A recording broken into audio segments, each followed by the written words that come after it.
Hey everyone, welcome to our sixth and final episode of our Rugby League Strength and Conditioning series. Hope you've enjoyed it for what it is so far. This week we have a few different progressions just to make some final tweaks, as well as give you some ideas for being able to progress it in the future, to ideally try and keep it up to some extent throughout the season to maintain the strength that you've gained. Anyway, stay tuned for what we have. Okay, our routine for week 6 is going to be the same as the last couple of weeks, having the 3 strengthening days and 3 of the running conditioning days. If you've started training at this point, feel free to swap out the running days for those training sessions, as you'll be doing a lot of running volume through there, and I'd try and maintain the strengthening stuff as best as you can. If you can't get 3 full days of strengthening work in, you might break it down into 2 full body exercise days. Okay, our exercises for week 6 are up here for our full body workout. Just a few little tweaks. The first one will be changing the exercise for our Bulgarian split squats, which we'll run through now. Okay, so to progress our Bulgarian split squats, we're going to do them in a bit more of an explosive fashion, just really getting those muscles firing. So setting up in that same position, we're just going to be jumping off our front leg. So it's going to look something like this.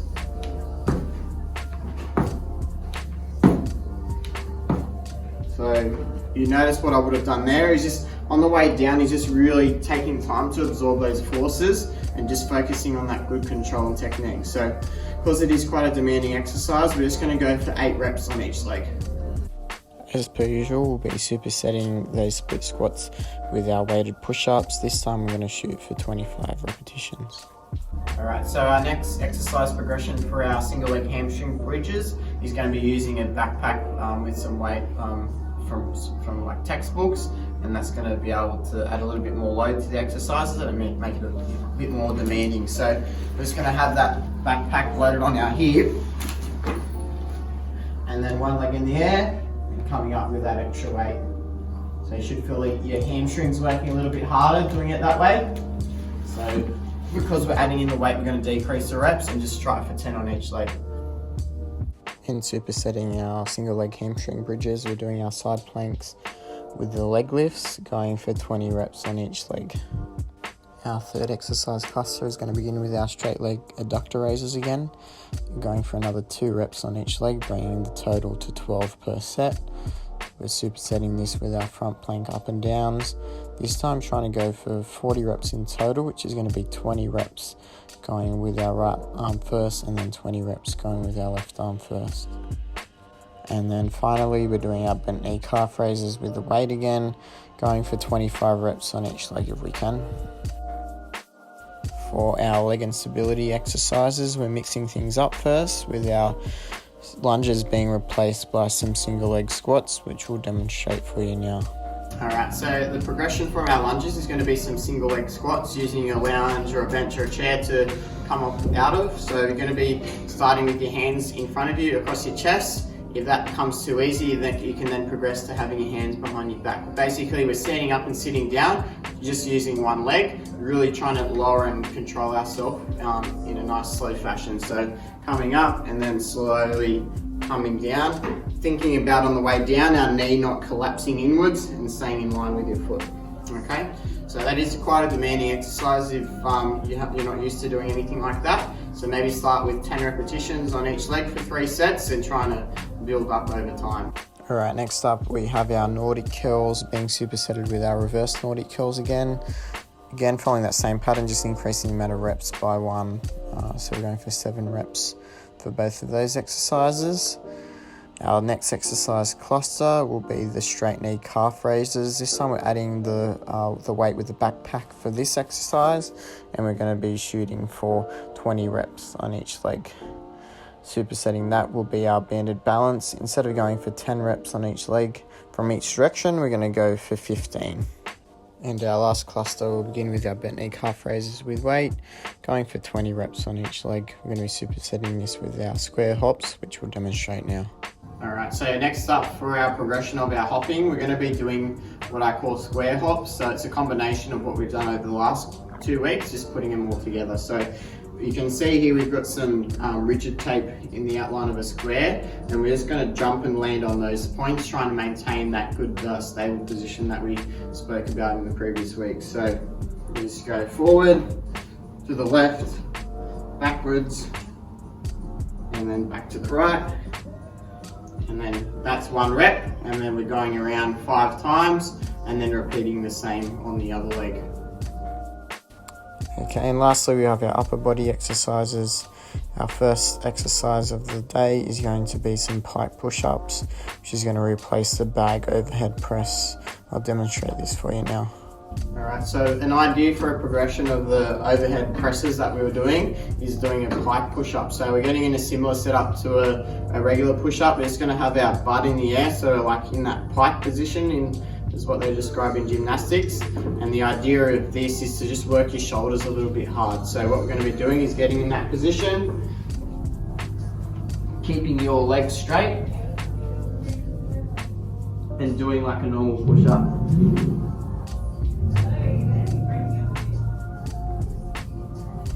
Okay, so doing it nice and controlled just like that, going for 10 repetitions because it is a little bit more demanding. Okay, so next up we have a bit of a progression for the clap push-ups that we're doing, working on the chest muscle size as well as the stability of our shoulder muscles to reduce the likelihood of dislocating your shoulder and occurring any like rotator cuff injuries.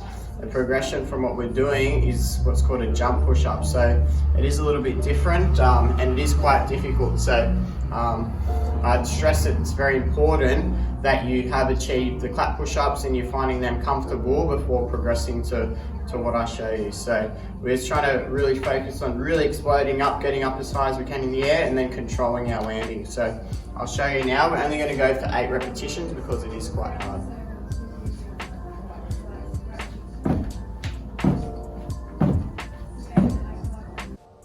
Okay, so next up we have our weighted bag bicep curl. We're just going to add some more weight. So if you have that backpack, adding in some more books to it. If you're going to the gym now, you can also start to use some of the weights. So because we've increased the weight, we're going to decrease the rep and just go for 10 repetitions. Very same story with the bent over bag row. So try and add some more weight and just decreasing the reps and shooting for a weight where you're able to perform 10 reps before fatiguing. So next up we have our dip progression. So we're going to add in some weight to what we were doing last week. Again, I stress the importance that you do this only once you are comfortable doing it with your legs up without any weight. Okay, so we're going to pop the backpack onto our hips, prop up our legs, and then move our body weight forward, and then doing the dips with that extra weight on us. Okay, so it's just going to make it a little bit more challenging and help to apply that principle of progressive overload as we've described in the previous weeks in order to build the strength and size of those upper arm muscles. And then our last exercise for our upper body day, if you have available, is doing some chin-ups. So we're going to be working until failure, until you can't do any more. Try and do at least 1 more rep compared to what you did last week. Okay, I've just included a few different tips for those of you that get stuck with progressing and don't know how to challenge yourself further. So I think the format I've outlined here with the program is pretty good and has a wide variety of exercises that you should be able to get good results in. The first thing is to try and increase the reps you perform each workout. So even if it's by 1 extra rep in one of those sets, it's still progress and you're able to slowly but surely bump it up over time. And then once you're comfortable with the weight, or you're able to achieve 15 reps comfortably, try to increase the load that you're performing the exercise with a very small amount. So usually I'd use something like a 2.5 kilo weight, or putting like a 1.25 plate on each side. If you don't have access to a gym, using an extra book in that backpack is another way you can achieve this.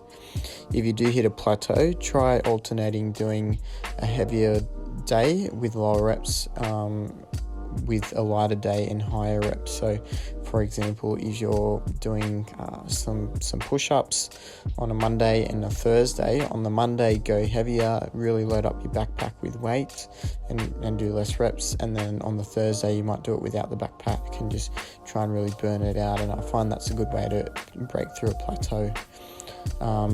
Of course, going to a gym will make this process easier. Having access to different machines and knowing exactly how much weight you're progressing will make, like I said, the process easier. And then the other tip I've left is to try and include a deload every 6 weeks, where you just reduce the volume, which is the weights and reps that you're performing, by about 50%. And this will just ensure that your body can desensitize to the load and help continue to make progress and reduce the risk of injury. Okay, our final week of conditioning work is going to follow a similar structure to previous weeks.